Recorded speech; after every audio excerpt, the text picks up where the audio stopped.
वकील बहू। जनक पेशे से एक बहुत अच्छी वकील थी, लेकिन कहते हैं ना, बहू कितनी भी बड़ी तोप क्यों ना हो, सास के सामने तो भीगी बिल्ली ही होती है। अरे जनक, क्या बात है? आज रोटी नहीं मिली अभी तक। ये तेरा कोर्ट नहीं है जो आज फैसला ना हुआ तो कल की तारीख मिल जाए। रोटी तो रोज वक्त में चाहिए। हाँ। माँ जी, रोटी तो कब की बन गई। मैंने आपको कहा तो खाना खाने के लिए, आपने शायद सुना नहीं होगा। ओहो हो, जज नहीं हूं मैं तेरे कोर्ट की, सास हूं सास। कोई दलील फालतू की मत देना यहाँ। बहुत जानती हूं मैं इन वकीलों को। अपनी बात ऊपर रखने के लिए झूठ बोलने में जरा भी नहीं सोचते। तभी वहां जनक के ससुर आ जाते हैं। अरे भाग्यवान, क्यों बेचारे के काम को कोसती रहती है हमेशा। मैं भी तो था वहां जब ये आई थी तुझे रोटी खाने को बुलाने के लिए। सास को तो अब गुस्सा आ जाता है कि कैसे किसी ने बहू की साइड ले ली। अरे वाह जी वाह, वो तो मैं जानती थी कि कोई ना कोई गवाह तो ये पेश कर ही देगी। पर मैं तो अब सीधा खाना खाकर सोने जाऊंगी। मुझे आदत नहीं है किसी से बहसा बहसी करने की।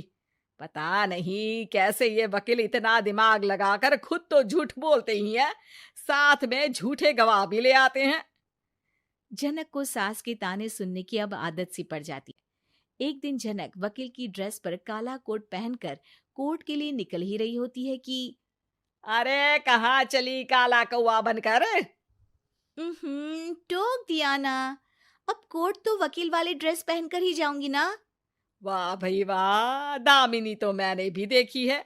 सन्नी पाजी ने ऐसा ही कोट पहना था और कहा था कि तारीख पर तारीख, तारीख पर तारीख। मतलब कि कोई बात करनी है तो बोलिए, वरना वक्त नहीं है मेरे पास खराब करने के लिए।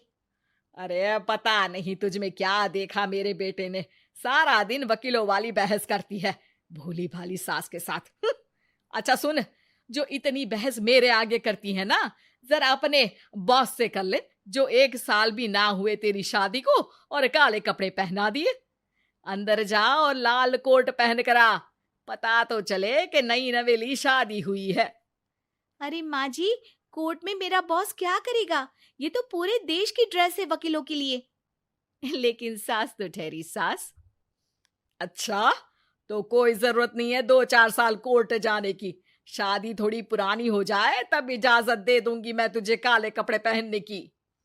अब क्या था, मन मारकर जनक को लाल रंग का कोट पहनकर कोर्ट जाना पड़ता है।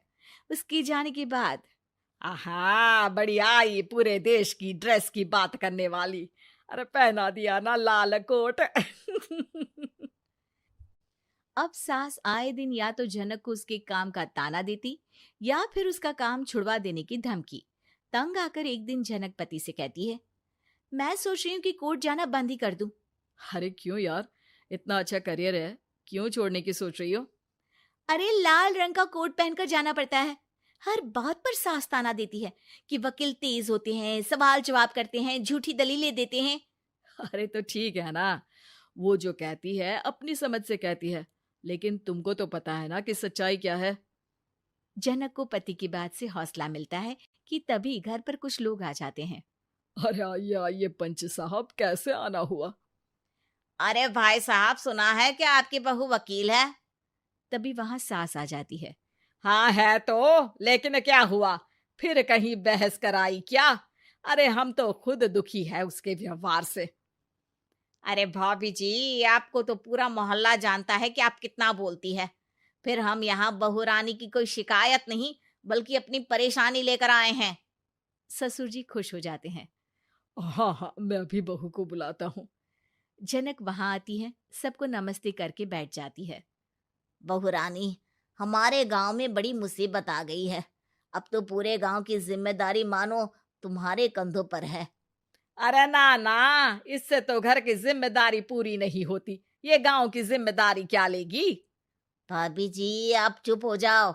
यहाँ पढ़े लिखे लोगों की बात हो रही है। आप जाओ, जरा रसोई से सबके लिए चाय लेकर आओ। मैं कॉफी लूंगी। हाँ हाँ, वकील साहिबा के लिए कॉफी। सास सर पैर सब पटक कर वहां से निकल जाती है। बहू, गांव में पानी नहीं आ रहा है, पड़ोसी राज्य ने हमारा पानी रोक रखा है। इसका मामला तो बड़े कोर्ट में चलेगा पंच जी, लेकिन ऐसा क्यों? वो राज्य हम लोगों से पानी के पैसे मांग रहा है।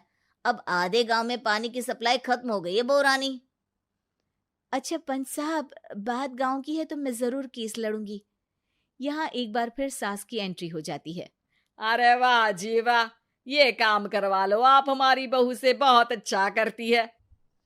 मैं हूं सीधी सादी सास। इस लड़की ने कैसे लड़ लड़ कर मुझे साइड कर रखा है, ये तो अब आपको पता चल ही जाएगा। अरे भाभी जी, आपकी आवाज तो पूरे गांव को सुनाई पड़ती है जब आप बहू रानी को सुंदर वचन सुना रही होती हैं। अरे वकील बहू मिली है, फक्र करो फक्र। हाँ जी हाँ, सारी फकर तो हम लोग ही करें। खैर, अब जो केस लड़ेगी और पानी गांव में आ जाता है तो पंच साहब लिख कर देना होगा कि हैंड पाइप में सबसे पहले मेरी बाल्टी और घड़ा भरेगा। अरे फिर तो हम बहू रानी के नाम पर घर पर ही सप्लाई दे देंगे, लेकिन ये इतना आसान नहीं है। बहू, गांव के पास अभी वकील करने की भी पैसे नहीं है तो। अरे पंच साहब, ये मेरे गांव का मामला है, मैं आपसे एक भी पैसा नहीं लूंगी। सास को बहू की बात पर गुस्सा आ जाता है, लेकिन सबके जाने के बाद झनक मन लगाकर गांव की परेशानियों को दूर करने में लग जाती है। और वो दिन भी आता है कि झनक केस जीत जाती है। अरे आज तो प्लम्बर आकर घर तक पाइप लगा गया है। खुश हो जाओ, मेरे कारण तुम लोगों को घर के अंदर ही पानी मिल जाएगा।